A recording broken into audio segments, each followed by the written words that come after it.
Sky blue fishing. We're out here at the river today. Live fishing the river.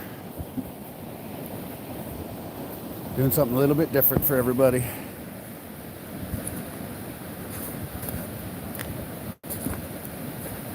Fishy, good morning, brother. I'm out here at the river. Somewhere real different. Got a mobile view on. Give you guys a glimpse of the river I got out here.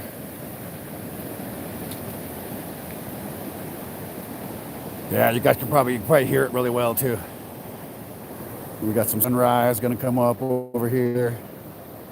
It is absolutely beautiful, man. Man, that was a beautiful fish, bro. Nice steely you got there. Steelheads have that slender, beautiful build. That amazing build like you had in that fish. The brooder fish, there's a few places up here in Oregon where they stock steelhead and brooder trout. And they're both massive, 10-pound fish sometimes. But that steely like you got has that long, slender-ish, beautiful body. They don't have that big fat belly like lake trout brooders do. You can always tell a steely by that beautiful slenderness.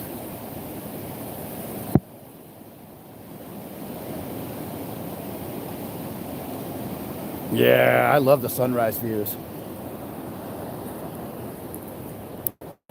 I'm down here in a canyon, kind of a slot canyon, so it's super deep. Throwing out a bobber right now with a jig on it. Just gonna mess around for a couple minutes before I get my spinner out.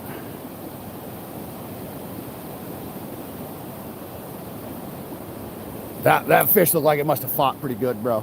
That size fish. Steelheads are always so much fun, man. They don't mess around. Good morning, Kurt.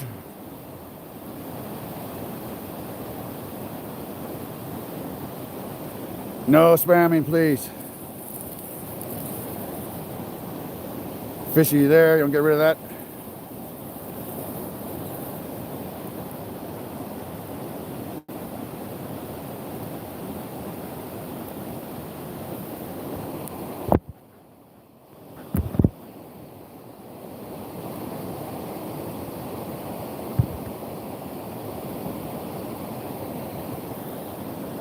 No spamming, man. Didn't listen.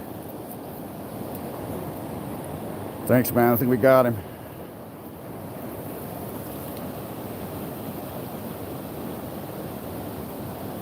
Rude day.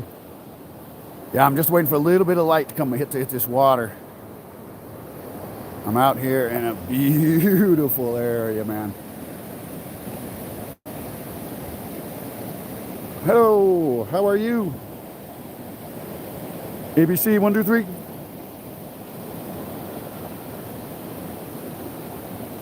Yeah, Rude, this is unbelievable out here, man. I'm in God's country for sure. Got my big boots on so I can stand out here in the water with you guys.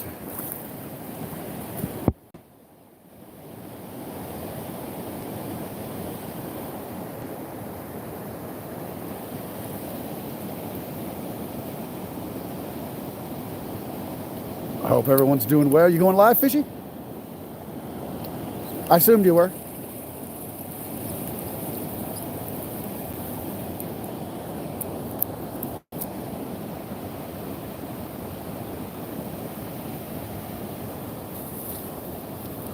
Yeah, I was trying to get a little bit of fishing done. Go visit y'all. Deciding if I'm going to do some band practice today or tomorrow. Oh, what do we got? Well, come on. Beautiful float. Got a nice, similar to a nightmare jig on there. I think this one was black and purple. Sweet. Yeah, I heard you mention something about this week being maybe random. So I wasn't sure if you're out and about, steelheaded it, what you was up to.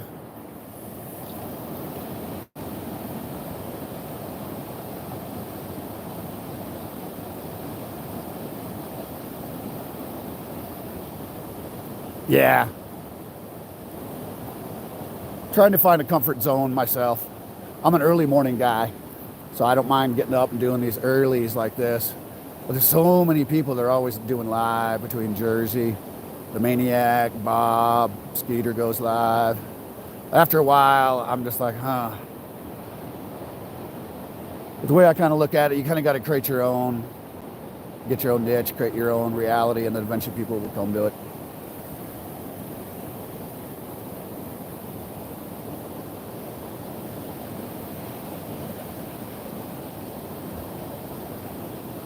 I'll toss this beautiful jig over in this deep spot, a couple more, and then I'm going to get out the spinner.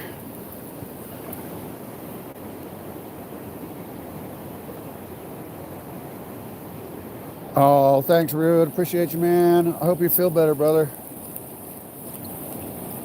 Really hope you feel better, my friend.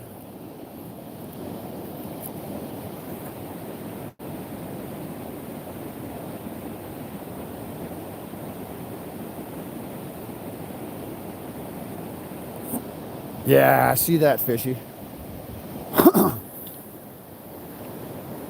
be great to get something that you can show a lot of people.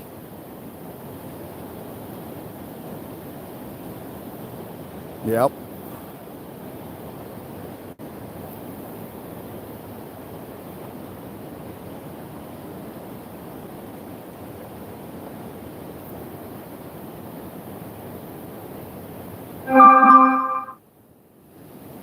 JR Buds just went live.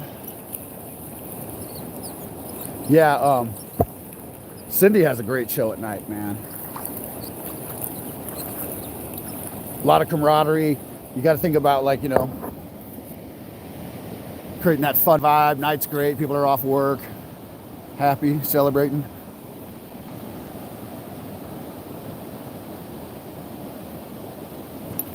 What's that? Oh, thought I saw my bobber go down.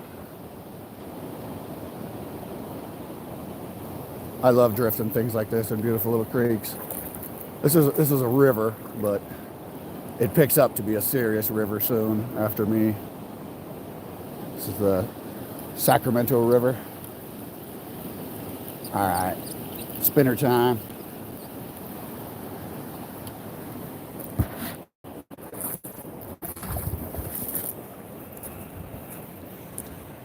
Got to use barbless. So I'm using barbless hooks. Yeah, so clear, man.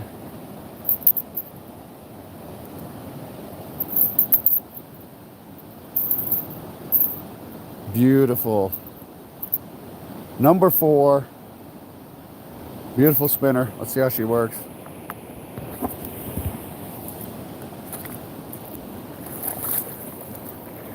This is some seriously cold water, man.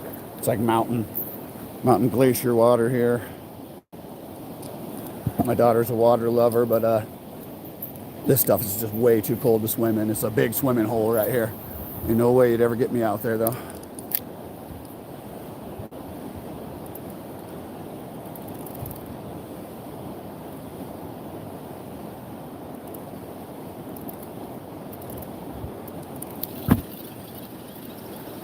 I got a stick or something.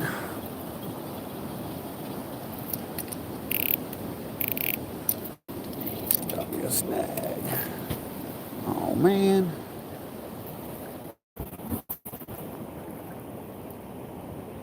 Yep. I think took my lure that fast. Time to put on a new one.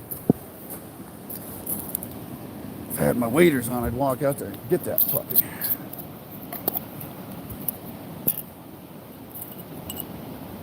Ooh, let's try these.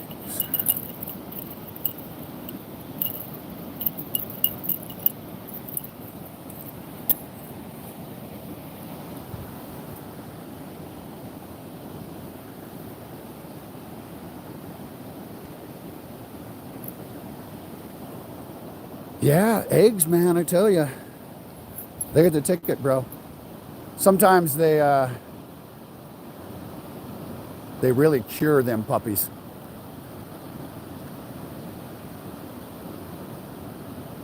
Ah, that's cool.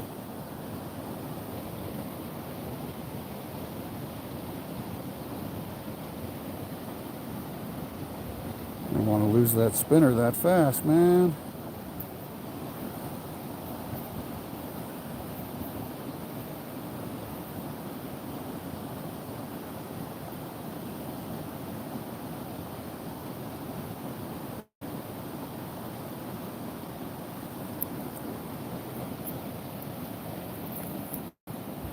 All right, new spinner time. That's cool. Some of that stuff, you know what I mean? Still rocking, still rolling. So out here, I got to make sure my crimps are off. I'm going to use this one now.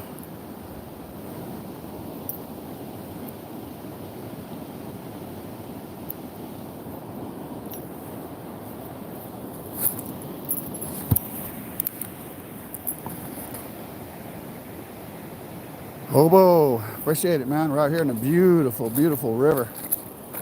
Just lost a lure, so I'll make sure I don't throw that there again.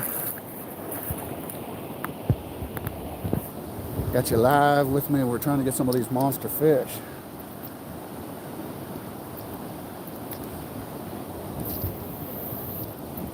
Oh yeah, that's a nice spot.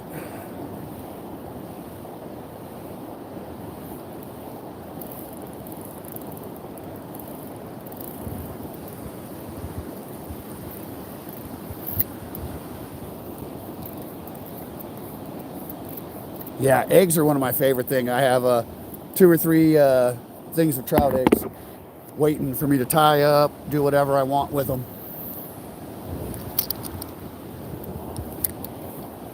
The lake got pretty interesting. The bite kind of slowed down for eggs. So I stopped using my trout eggs.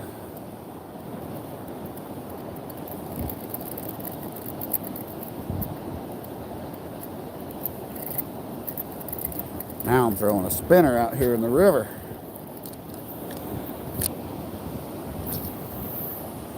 The way I'm at here, I throw it about straight across, 12 o'clock, and I let her slowly drift, and I pull it in. I got this tail out right here. It's perfect. That's where I caught one the other day. It's where the fish tend to hide.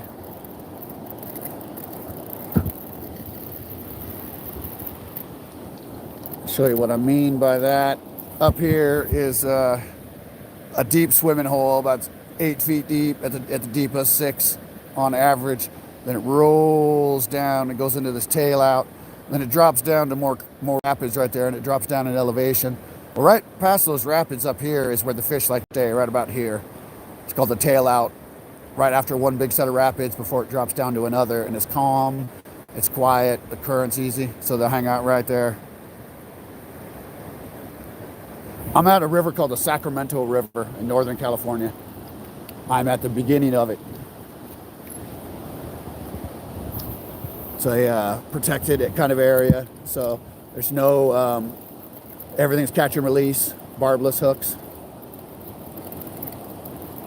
Artificial, so I got to use lures, flies, that kind of thing.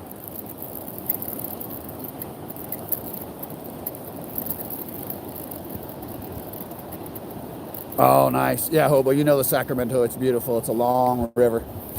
This part of it, it's just the beginning of it. There's a kingfisher coming to say hi.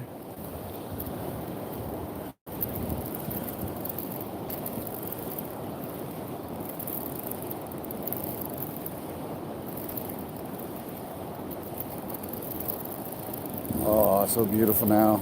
The sun has come up good enough for me to look around.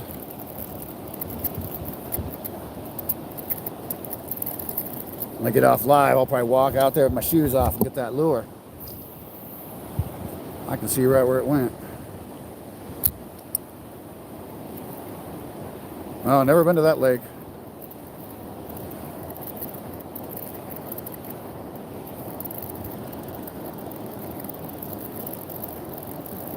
Come on, fishes. Love throwing a good spinner. Got a torpedo.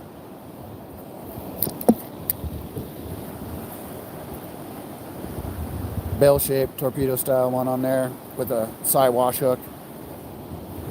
This is the ones I usually use for trying to catch a steelhead or something. I love those single hooks.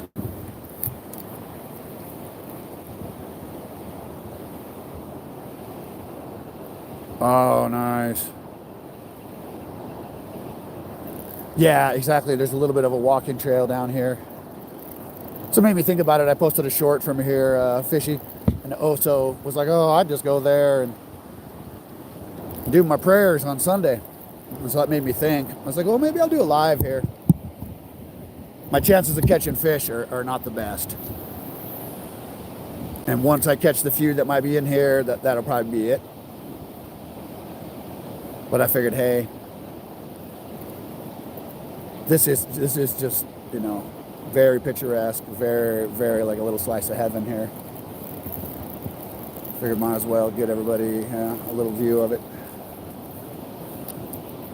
It's literally 2 miles, 2 miles from my house, 3 miles from my house. Kedra, good morning. Mississippi. I'm out here in the beautiful river in Northern California. I'm out here in the middle of some serious mountains, about an hour from Oregon.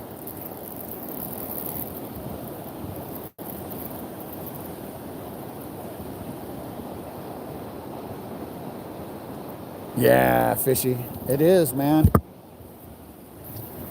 To be truthful, that's why I was a little hesitant, and I'd been trying to figure out how to balance it all, because it is like that for me. I get up early in the morning and I go out, sit in the river or lake, and fishing is a meditation. It's a place where I charge my batteries, and so I didn't want to lose that by turning it into work.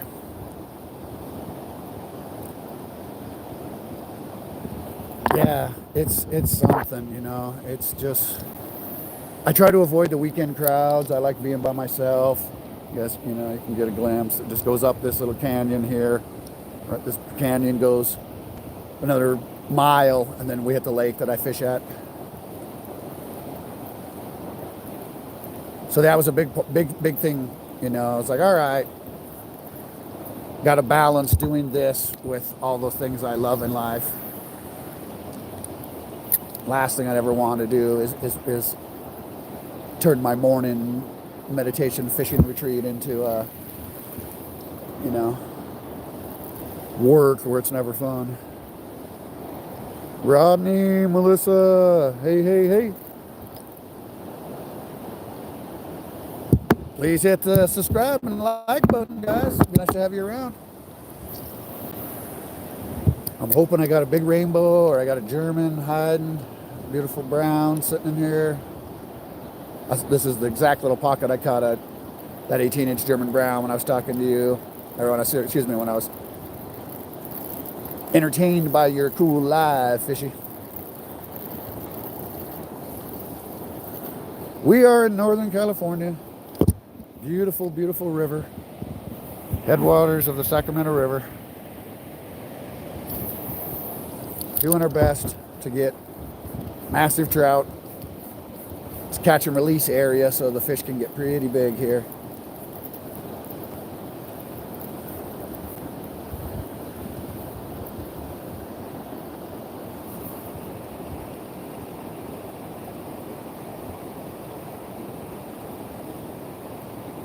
Yeah, yeah, you know,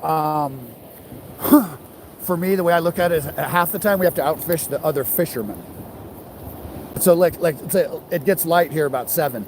So I need to get here 6, little after 6 sometimes to guarantee it. And then, you know, you take over the spot, and then a good fisherman sees you there with all your gear, and they just move on.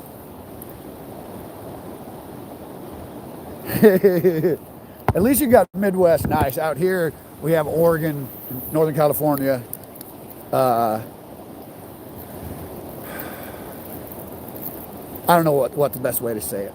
Most people call them rednecks. They're, I'm just going to do it my way kind of reality. Catch somebody else's line?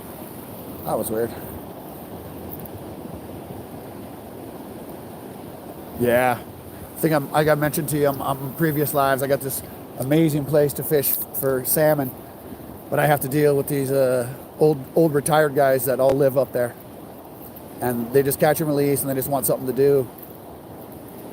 And it's about a 2-hour jaunt for me to get up there, and there it's right there at their home. So they go out the door and drive 5 minutes, but they're really uppity about monitoring your gear.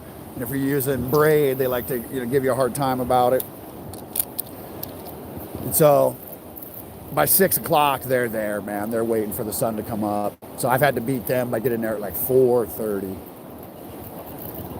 And that means leaving my house at 2 a.m. Getting up 1-ish to start getting ready. I'm going to switch back to that jig in a second.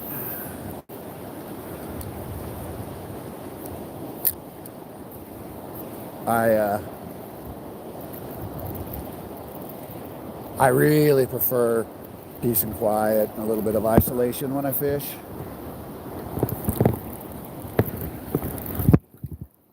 Got a little water in my boot. It went a little too deep. I'm like, oh, that's cold. Got a little splash in my boot. Gotta not forget I'm not wearing waders. I got my long mud boots on.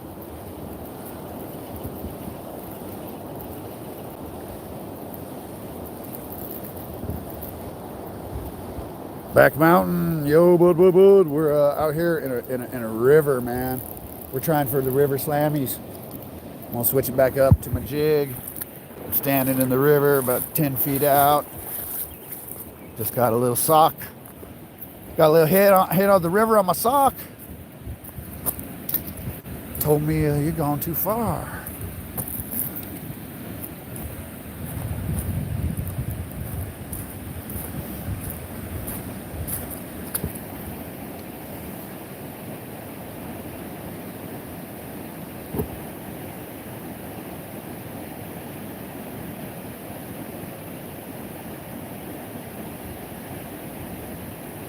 Yeah, Hobo, Riverside, huh? You know, I've looked at the Southern California steelhead. It's like kind of over by Ventura and those regions. They had a handful of rivers. They still get steelhead coming in. There used to be a lot of them, and they were one of the coolest steelheads we had because they'd adapted themselves to those Southern California rivers, and so they were able to hang out in much warmer water than most steelheads anywhere else in the world.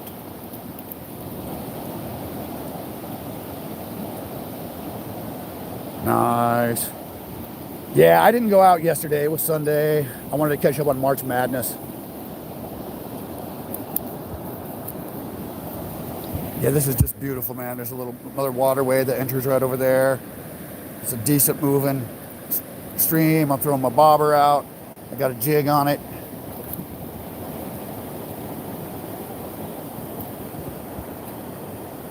Can't use any kind of bait here, so I can't use my nut crawlers, I can't use my eggs, things that I know would just slam here, man.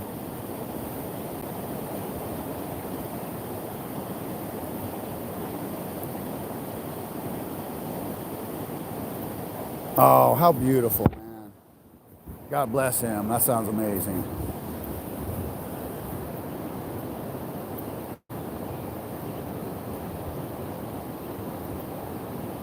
Ooh. My dad lived in Southern California. It was, he was Orange County guy, so we lived in Irvine for a long time, Tustin when I was real young and stuff like that. But I spent about half my early childhood years in Orange County, and then I went back there as an early teenager, and we'd go out on the Kern River. Me and my buddy, it would be one of the coolest. We'd go to Silverado Canyons, all these other cool canyons, but Kern, it was the only time I saw a California king snake in the wild, was up on the Kern River.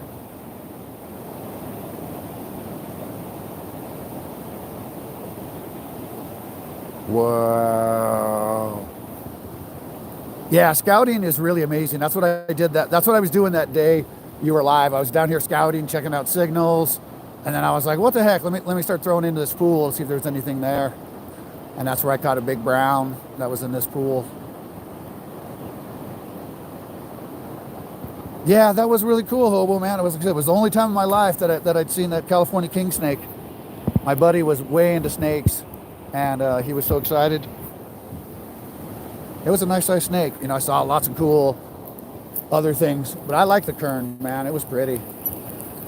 I'd like to go for the golden trout out there in those high alpine lakes.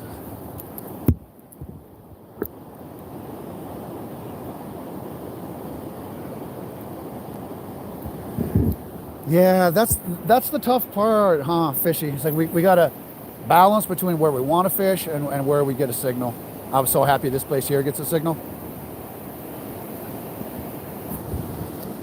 Oh, that's just like a river snag. My bobber keeps going down over there. Hitting the bottom, I bet.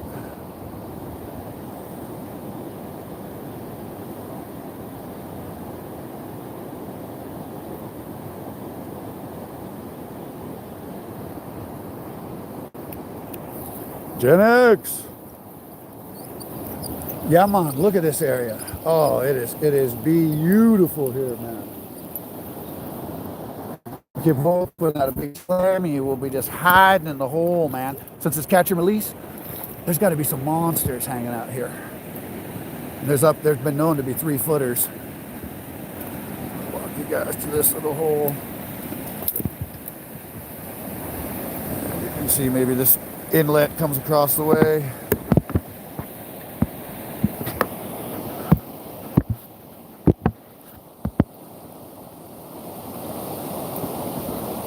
All right, Hobo.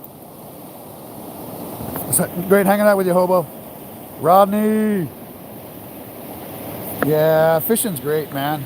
It's very relaxing. Yeah, there's like another little creek that comes in right over there. Oh, it's so nice. So I'm gambling that there'll be something up there. I float my float down. Do my best not to hit the bottom. It's taking off. It's over there in the deep. Man, if this was a steelhead kind of river. Yep. This would be, I get to that fishy.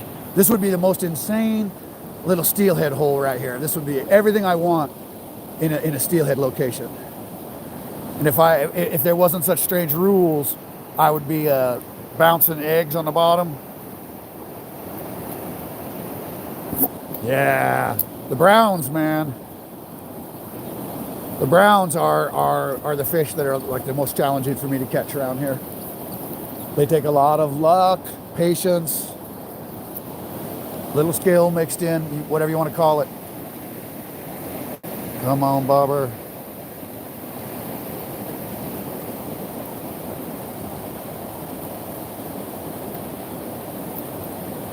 Does anybody do anything with the carp or catfish eggs? Are they good, to eat for people? Are they good for fishing? Anything like that? I got a bass here about 5 years ago. It was full of eggs. They were weird, kind of strange looking eggs. I didn't do anything with them. It was before I was a trout egg guy.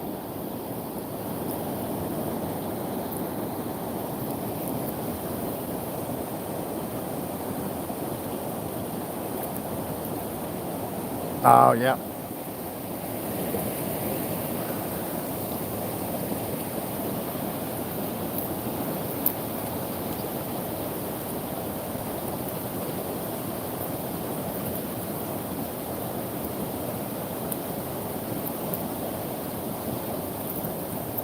Now, this spot was gonna push me as far as a fisherman goes because of the weird regulations. And the different things I'm allowed to use and not allowed to use here. The things I know would slam, I'm just not allowed to use. All right, back mountain. But boy, it's beautiful, man. It's strange when you spend enough time in a river like this. They make so many strange noises. Every 5 minutes, I swear I hear a car door. I'm like, whoa. It's like your mind plays tricks on you with all the strange noises you hear in these rivers. And after a while, you know, your brain just kind of adjusts. Where I live, you know, you just kind of pay attention if you hear noises outside your house or whatever.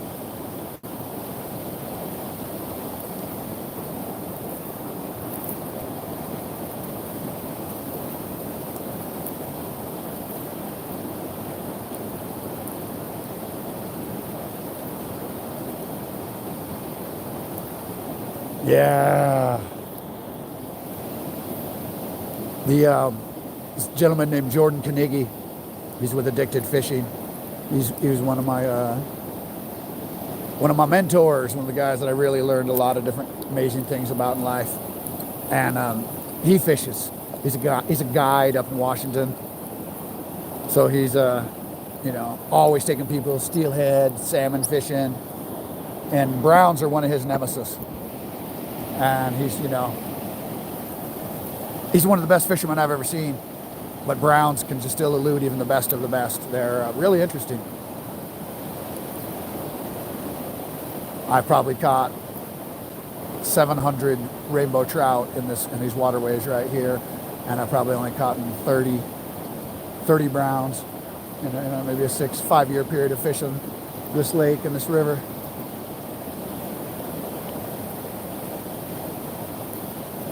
So you always consider yourself, you know, lucky. But, you know, I mean, you know how things are. Whatever's meant for you is kind of what's meant for you. I was watching a guy's channel, and he was talking about steelhead fishing in Oregon. And he's been going for 12 years and still never caught a steelhead. He pays for these big trips, does all these amazing things, and gets skunked all the time. And I was blessed, you know, God blessed me when I went on my first steelhead fishing trip. I caught a nice steelhead, about the size of the one you had there, about a little 7-pounder.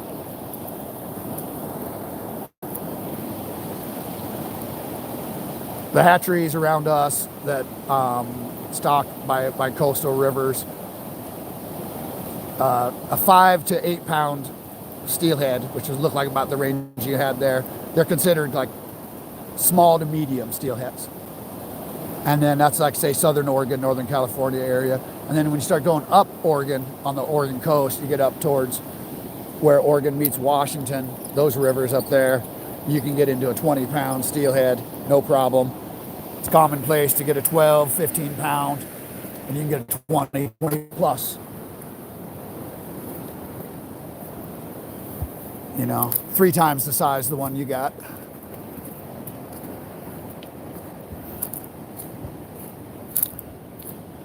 All right, let's try a different spinner. These guys are challenging me.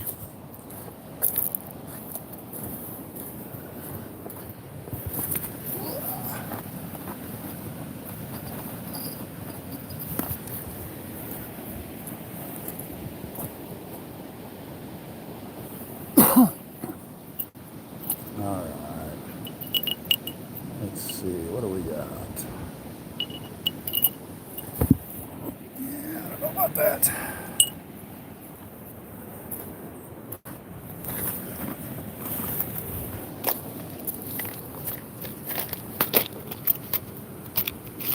Ooh, that's a pretty spinner. That's purple. Ooh, look at this beaut.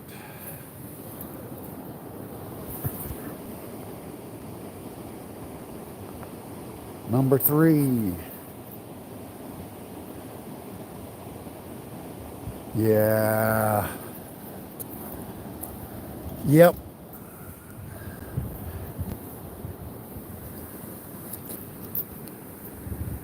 There's a strange area at the lake where I fish, where the dam is, and that's where the little bluegills and sunfish and stuff like that like to hang out. I've entertained going over there.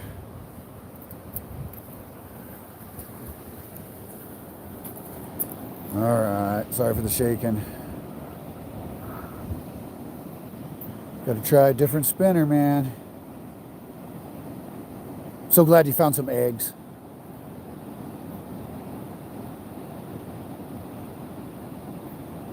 the coastal rivers and most of the other rivers I fish for steelhead, they come up right after the salmon runs. And so they eat upwards of 25% of the salmon eggs that have been laid in the river.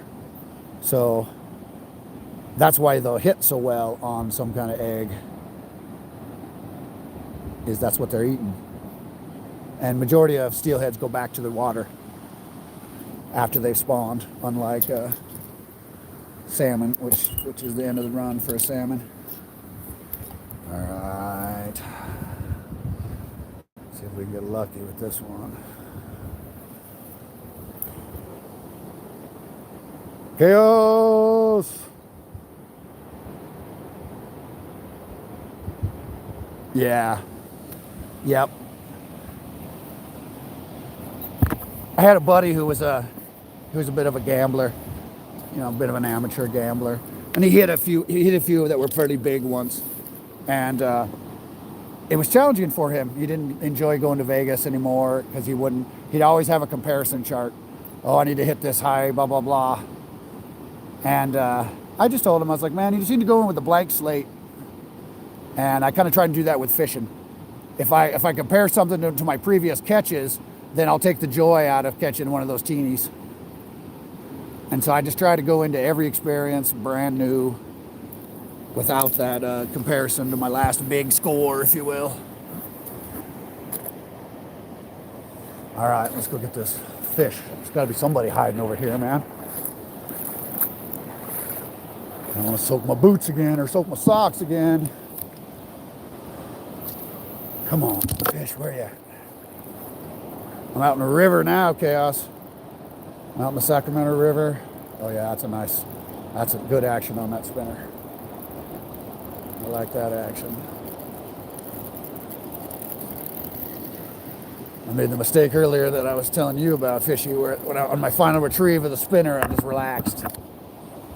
I was thinking about what I was saying, and instead of the tension I was keeping on the spinner, that's how I lost that first one. Come on, where are the fishies? Where are them fishies at? This is a beautiful river here, man.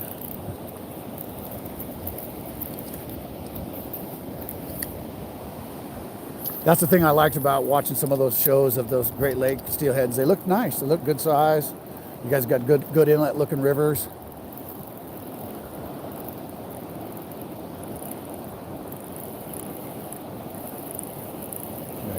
Oh yeah, see, that's what I was hitting. There's some other line out here. Yeah, that's what it is, man. Someone broke a line off, man.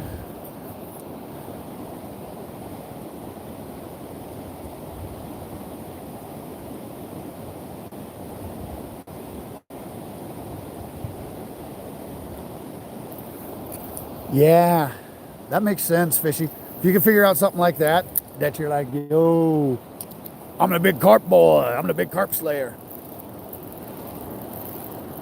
It's the world we live in. It's got a competitive nature. So we got to find something that kind of helps you stick out a little bit. And I know you got a beautiful comedic personality. Bouncer, we're out here in the river, man. Look around. I'm on this slot canyon. It's it's probably about 800 feet on both sides. Goes up. I'm on this gorgeous, I'm on the Sacramento River. It drops down there, continues down the canyon.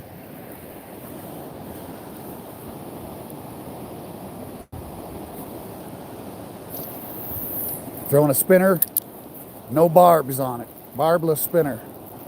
Catch and release, keep fish in the water. A lot of rules for where I'm at. I spent a lot of time on my, yeah. There's a couple buddies I got who are big time morel hunters. He's got a few patches that they produce 60, 80 pounds each patch. So he tends to get about 300 pounds or so for the year. And he tries to eat almost exclusively everything that he grows or wild crafts out here. And I'm thinking about going and checking out, going with him, doing some morel hunting.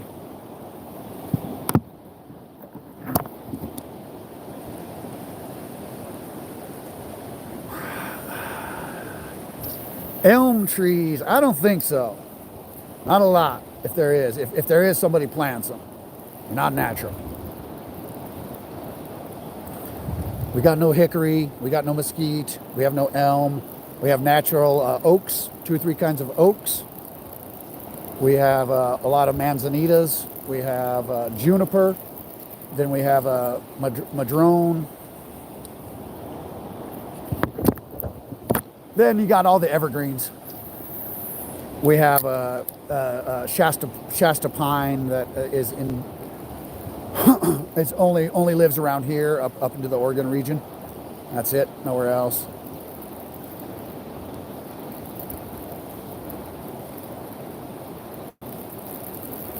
We got when I go right up about 2 hours north of me, these little stretches of Oregon, they have upwards of 30 different conifers in those forests. Some of the most coniferous forests that we have anywhere.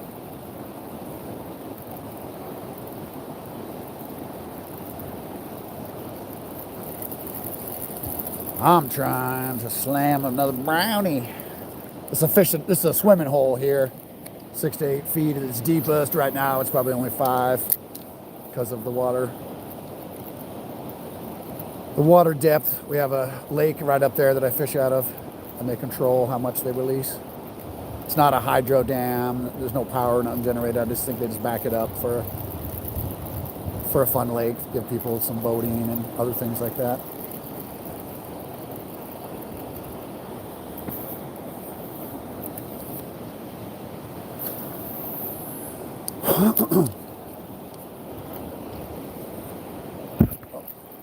Hit bottom.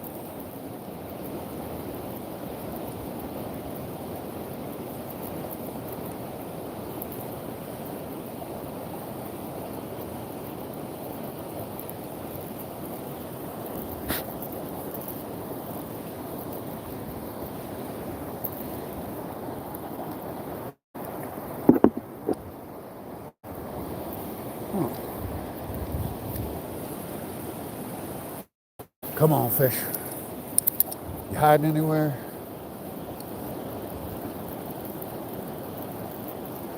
This little tail out here is about 2.5, 3 feet deep. I mean, it is a perfect big fish. Fat cat, yo, what's up, man? Nice to have you drop by, bud.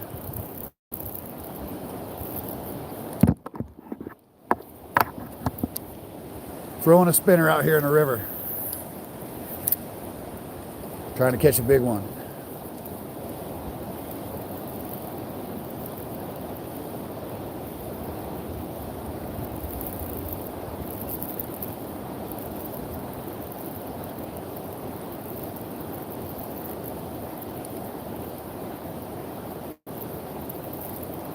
Heck yeah, fishy.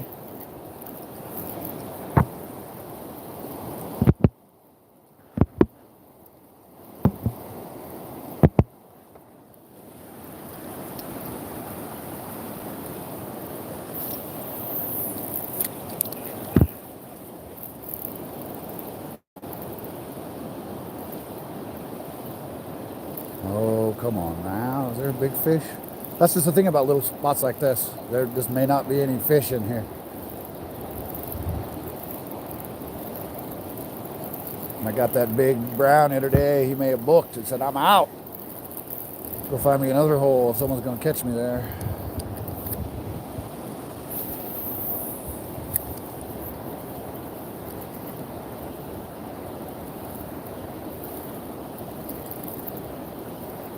Come on, fishy fishes. Uh-oh. I got a bird's nest. That's not good. Get my line in. What happened there, bird's nest?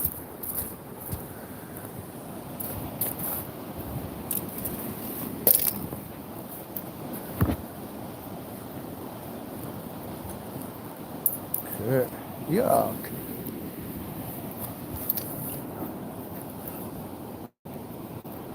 Well, that's not good.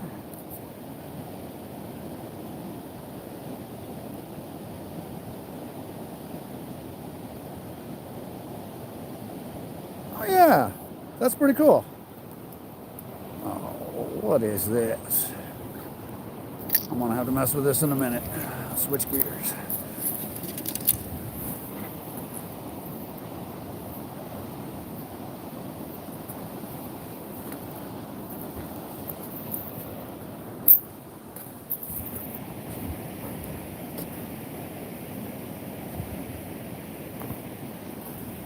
Sweet. Yeah. I'll think about that. See if I can see if anything pops up in the old noodle fishing. All right, come on now. We can do this.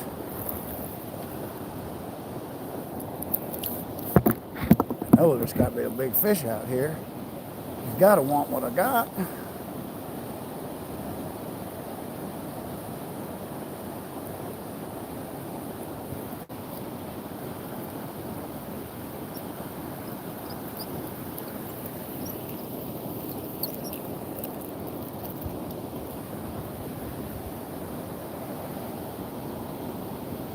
Come on, Barbara. These river floats will tangle up on me. That's what I mean with my river float. It's it's adjustable up and down on this line. It's got this type of shape. Drops really nice. This one's a 1/4 ounce one.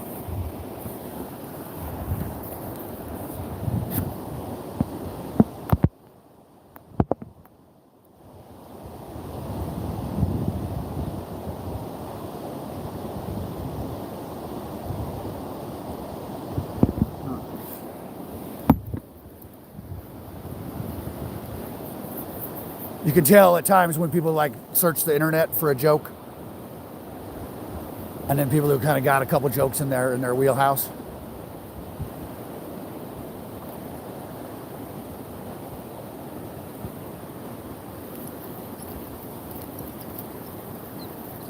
I'm a big gardening guy, and so I shut off my gardening channels during the winter, and then I go back on because I got to take a few months off, and so I just shut down.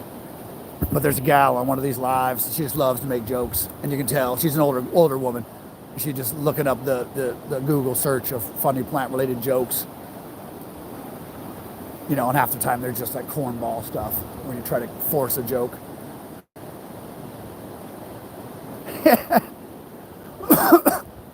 You got perfect humor, sir.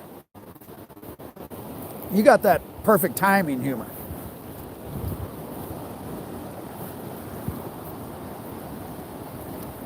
There's a guy who came into Skeeter's chat the other day, and his name was like Mike's Missing Teeth. Man, I just died when I heard that, man. It was just like sometimes people have the funniest, chat name. And she's like, Mike's Missing Teeth is here. I was just dying the way she said it, man.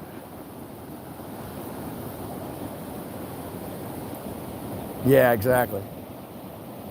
I'm the same way when it comes to dancing. I learned like a improvisational dance in the moment, and not that break dancing, prearranged, pre-coordinated, dance routine that you do, but more of an improv. Whatever the live music is playing, you dance and express what they're doing. So when I see that choreographed dance, it's like a choreographed joke. It's like, that's not that funny, man.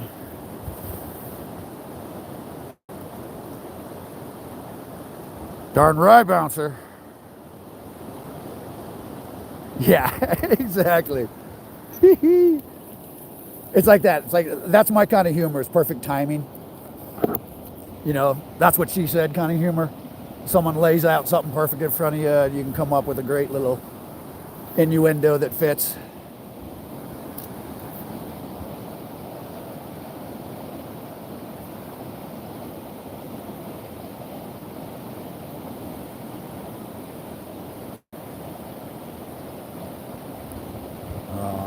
This is interesting here, guys. I don't know if there's any fishes home. That'd be my guess. Ain't nobody home.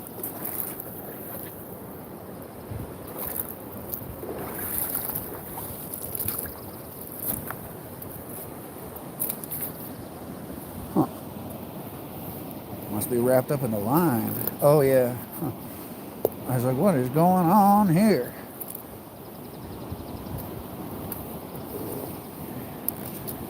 Yeah, my foot is wrapped up in my other line. All of a sudden, I noticed my pole moved. My other pole. I was like, what the heck is going on?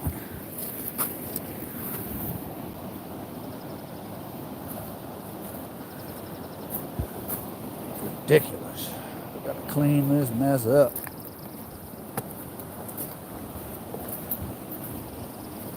Redonkulous, I tell you.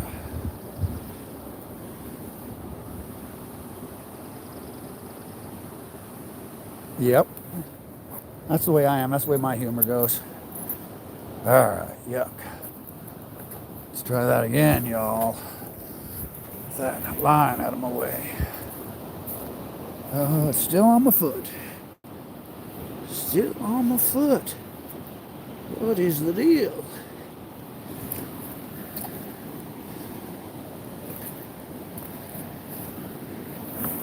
Sorry, guys, but I got tangled in a big line mess. Got to get it off so my boots will stop dragging line everywhere I walk. There. Sorry about that, it was shaky.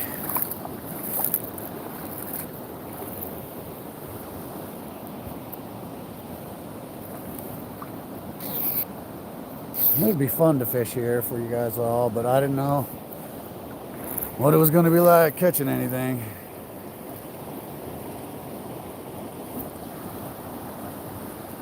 I got a float with a black and purple jig on here.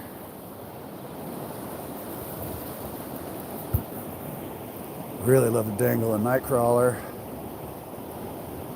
Not allowed to use artificial eggs. Not allowed to use bead. Can't use anything organic. No cricket, no worm, no scent. It's a really interesting fishing area here. They want you to catch them pretty much with flies. Fly fishermen.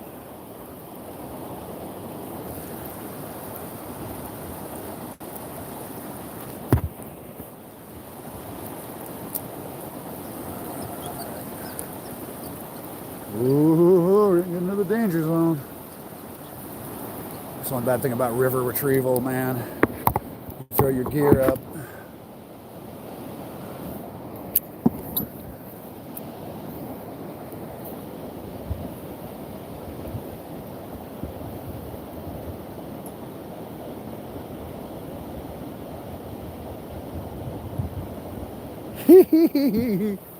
Oh, I feel you there, fishy. My mom, she's not with us anymore, but she had like what I called a crabby mindset. And she would, it's a little before the internet days, but she would just get out the morning paper and just scan it every day for a reason to be upset. Oh, the governor's doing this, or president's doing that, or they're screwing somebody over. And she just wanted to be upset. And so she just looked for a billion reasons. Remember my stepsister, half-sister, not stepsister, was once I was watching a television show with her and a commercial came on. She was about 6, 7 years old. This guy for a local television guy, sold televisions and furniture. She was like, I hate Tom Peterson. I just can't stand that guy. And my sister was so mad at him. And I was like, why? What's Tom Peterson ever done to you? And she couldn't come up with an answer. She was like, I just hate him. Mom hates him, so I hate him. And it was so difficult to watch because I was like, girl, form your own opinion about things. Don't hate things because mom hates things. Mom hates everything. My mom was a kind of nasty lady that way. And so I remember her giving my that same half-sister a real hard time when she had a birthday once. All her friends were there. She had these beautiful toys. And she's like, don't let these people play with your toys. Don't let all your friends play with all your new toys. They're going to break them. They're going to ruin all your new toys. And so she'd be like that with my sister. And then flash forward about 4 years later, my mom's all drunk one day. And she's like, your sister's got a big problem. She doesn't know how to share. She can't share anything with her friends. And I'm like, nah, I'm thinking to myself, I'm like, my sister doesn't have the problem, Mom. I'm like, you got the problem. I was like, you've been grilling it in her head that sharing is the easiest way to get your toys broken.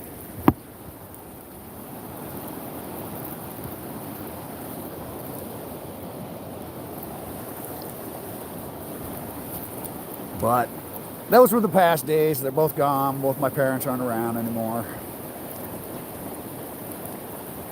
I'd do about anything. Just get an old fishing trip with Dad again.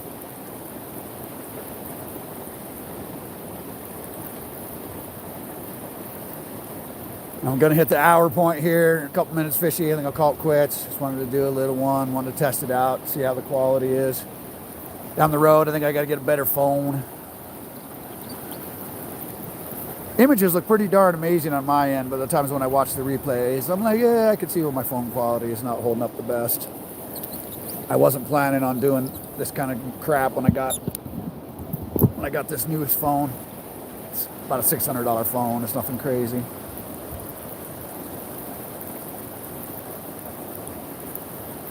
But I watch Justin's, and I'm like, ooh, he upgraded to a nice phone. And that looks really nice. You can definitely tell. Cindy's got this like amazing internet service. So I think her streaming quality ends up being higher.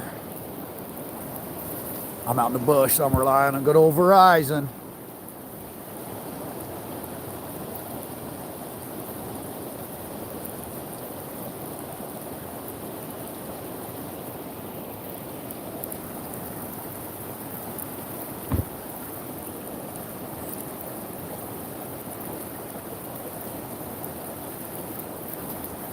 Yeah, I don't think there was nobody home here today.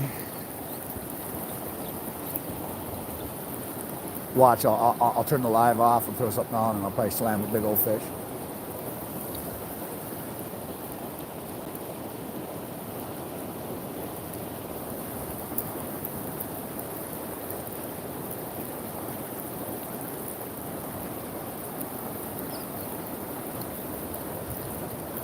Finally getting a taste of spring here. It's going to be about 70-ish. It's the first 70-degree day we've had all year here.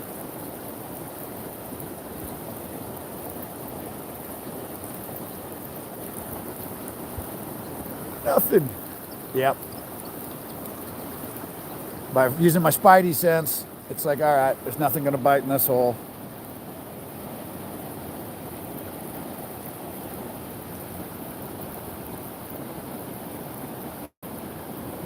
Yeah. I've come to notice that they want the masses in a certain energetic state. It's kind of easier to control people that way. And that the state they want you in is either one of fear, one of anger, or one of victimhood. Those three energetic states are perfect. When you choose to be in those three states, you kind of give up your own power. Give up your own ability to create, your own ability to manifest, to navigate the world. You feel like you are helpless in somebody else's creative reality. So those are the three things that I notice is the most common thing. Yeah. And so the news is a tough one, man, because majority of news, there isn't like beautiful stories that about, good things going on. As the Don Henley said, the bubble-headed bleach blonde comes on at 5. She can tell you about a plane crash with a gleam in her eye. It's interesting when people die. Give us dirty laundry. Everybody likes that dirty laundry out there, mate.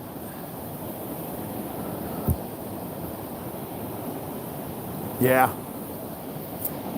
The way I kind of look at it, I was like, are you in a position where you're creating your own reality? Are you the star? Are you the main actor in a movie of your life? Are you going out there doing, like you're talking about, carp fishing at night? You're looking at star. You're the main character in the movie of your own life.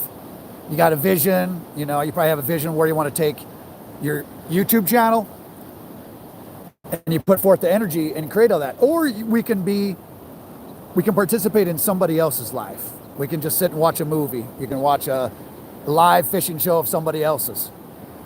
And they're actually out there creating something. Or you can play a video game, which is participating in somebody else who made that game and sold it and is making money. And that was his creation to make a good living for himself. And you are one of the X amount of people. Yeah. And so that's what I appreciate in the world the most, is when I see people that are independent actors and thinkers, where they're creating their own. They're not just like, oh yeah, you know, I'm helpless to whatever. You know, I can never make this, I can never make that. So they just kind of like, they live in a comfortably numb kind of reality. Versus going out there and just making it, man. You know, creating it, making songs, making whatever you're trying to make for yourself. You just do it. I'm trying to catch a big fish for myself right here.